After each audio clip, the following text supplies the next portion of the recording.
Hello guys, welcome back to my channel. তো আজ শুরু করেছি ঠাকুর ঘরের সাথে। আজ রেন্ডিটা দিলাম, দেখো ঠাকুরের সাথেই দিলাম। তো দেখো মার কালীও আছে পাশে। তো চলো, আজ সোমবার কি করি তো তোমরা সবাই জানো।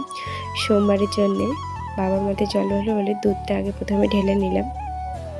ঢেলে নিয়ে দেখো মানে একটা পাত্র ছিল, সেখানে ঢেলে নিয়েছি ঘটি। ঢেলে নিয়ে এখানে দুধে চন্দন দিয়ে চন্দনটা ভালো করে মাখিয়ে দিচ্ছি। দিয়ে এবার এটাকে ভালো করে ঘি দিয়ে মাখাবো, ঘিটাও দেবো। দিয়ে মানে আমার কাছে মধু ছিল না, সেই জন্য মধুটা দিইনি। তো না, তো আমি মধুও দিই সোমবার করে, মধু ছিল না বলে মধুটা দিইনি। তো হ্যাঁ, মাখানো হয়ে গেলে তারপর দেব মালা।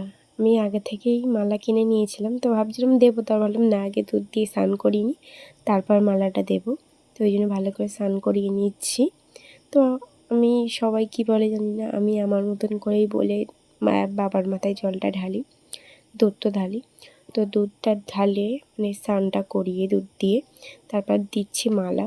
এবার মালাটা দিয়ে তারপরে দেব যে বেলপাতা ছিল, বেলপাতা আর ফুল ছিল, তো সেই বেলপাতার ফুলটা দিচ্ছি। আর মালাটা মানে মানে ওইখানে শুধু মানে পড়ে যাচ্ছিলো, অনেকবারই দেখছিলাম তো খালি পড়ে যাচ্ছিলো।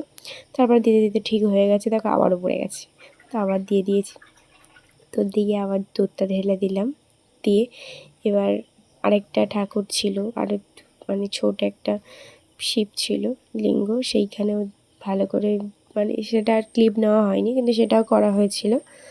তো দিকে দুধটা ঢেলে ভালো করে নিয়ে তারপরে আম দিয়ে মানে গোটা আম, এটা ফল দিতে হয়, তো তাই এটা গোটা ফল দিয়ে।